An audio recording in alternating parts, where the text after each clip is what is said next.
అందరికీ శుభోదయం.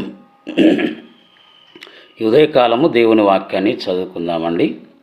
పరిశుద్ధ గ్రంథంలో నుండి ఎస్తేరు గ్రంథం 3వ అధ్యాయము 8వ వచనం. అంతటా హామాను అహష్వేరోషుతో చెప్పినదేమనగా, మీ రాజ్య సంస్థానములన్నిటి యందుండు జనులలో ఒక జాతి వారు చెదరియున్నారు. వారి విధులు సకల జనుల విధులకు వేరుగా ఉన్నవి.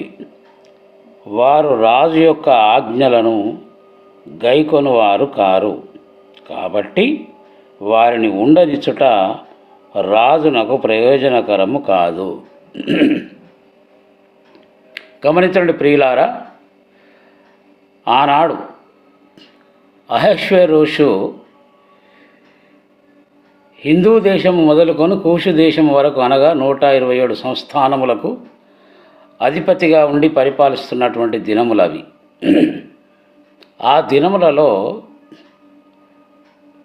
యూదులందరూ కూడా అక్కడికి బానిసలుగా చెరగొని తీసుకొని రాబడి ఉన్నారు. అలాంటి పరిస్థితులలో వారు ధర్మశాస్త్రమునకు కట్టుబడి దేవుని ఆజ్ఞలను పాటిస్తూ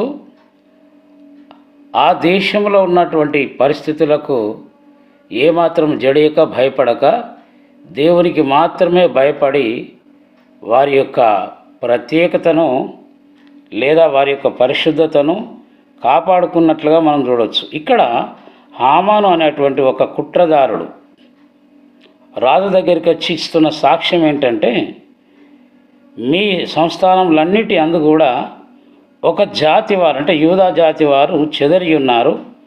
వారి విధులు సకల జనుల విధులకు వేరుగా ఉన్నవి. అవునండి, ఈ దేశంలో లేదా ఈ లోకంలో మనం జీవిస్తున్నప్పుడు లోక ఆచారములను సాంప్రదాయములను పాటించాల్సినటువంటి అవసరము క్రైస్తవులకు లేదు అనేటువంటి విషయాన్ని మనం గమనించాలి. లోక ఆచారాలు పద్ధతులు వేరు, క్రైస్తవుల పద్ధతులు వేరు అని మనం ఎప్పుడు మర్చిపోకూడదు. పరిశుద్ధ గ్రంథంలో దేవుడు ఏ ఆజ్ఞలు ఏ విధులు మనకు నియమించాడో వాటిని మాత్రమే మనం పాటిస్తూ మన పరిశుద్ధతను మన ప్రత్యేకతను కాపాడుకోవాలి. లోకంలో ఎన్నో ఆటంకాలు వస్తాయి ప్రియులారా, వాటికి జడియక భయపడక మనము క్రైస్తవులుగానే ఈ లోకంలో జీవించాల్సిన అవసరత ఉన్నది అనే విషయాన్ని మనం మర్చిపోకూడదు. ఆ రీతిగా మనం ప్రవర్తించడానికి పరిశుద్ధాత్మ దేవుడు మనకు సహాయము చేయనుగాక. దేవుడు మనల్ని దీవించునుగాక. అందరికీ వందనాలు.